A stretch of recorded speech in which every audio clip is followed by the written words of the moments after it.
নমস্কার সবাইকে, কবিতার রান্নাঘরে আজকের রেসিপি পুঁটি মাছের পাতুরি।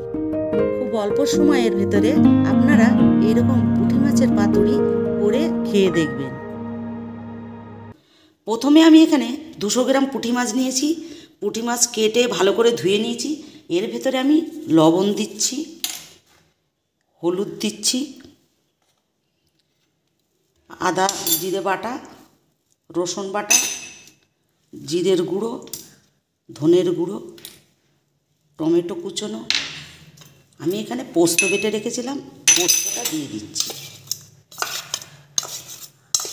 আপনারা চাইলে সর্ষে বাটাও দিতে পারেন, আমি এখানে পোস্ত দিচ্ছি। দিয়ে এটাকে ভালো করে ম্যারিনেট করে নেব। আমি এর ভেতরে একটু লঙ্কার গুঁড়ো দিয়ে দিচ্ছি।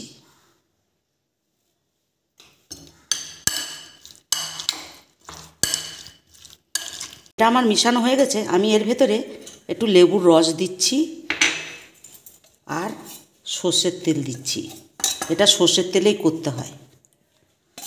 এখানে আমি 3 চামচ তেল দিলাম। দিয়ে এটাকে একটু মিশিয়ে নিচ্ছি ভালো করে। মিশিয়ে আমি এখানে 5টা কাঁচা লঙ্কা ছিল, সেটাও দিয়ে দিলাম। আমি এখানে একটা কলার পাতা কেটে ভালো করে ধুয়ে আর একটু গরম করে রেখেছিলাম। আমি এই কলার পাতার উপরে দিয়ে দিচ্ছি।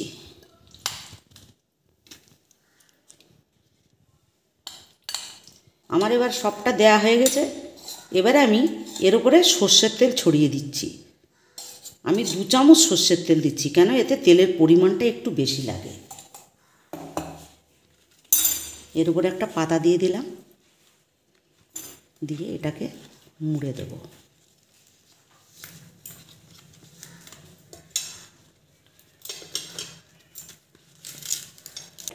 এবার আমি দড়ি দিয়ে এটা বেঁধে দিচ্ছি। এটা একটু ভালো করে বাঁধতে হবে, নালে মশলাটা বেরিয়ে যাবে।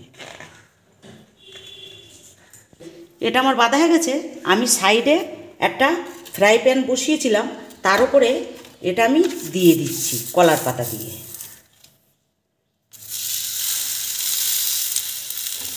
গ্যাসের ফ্লেমটা লোই থাকবে। আমি চাপা দিয়ে দেবো। এটা 15 মিনিটের মতন হবে। 15 মিনিট আমার হয়ে গেছে।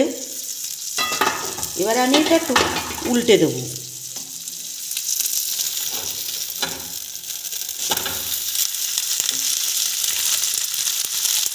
এটাও 5 মিনিটের মতন হবে। 5 মিনিট আমার হয়ে গেছে। এবারে এটা আমি নামিয়ে দেবো।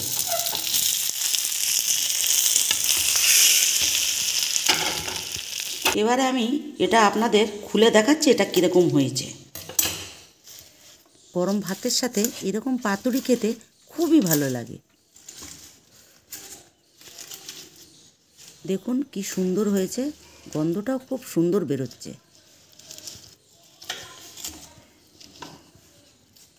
আপনারা এরকমভাবে পুঁটি মাছের পাতা পোড়া করে খেয়ে দেখবেন। ভালো লাগলে অবশ্যই আমার পাশে থাকবেন, লাইক শেয়ার সাবস্ক্রাইব করবেন।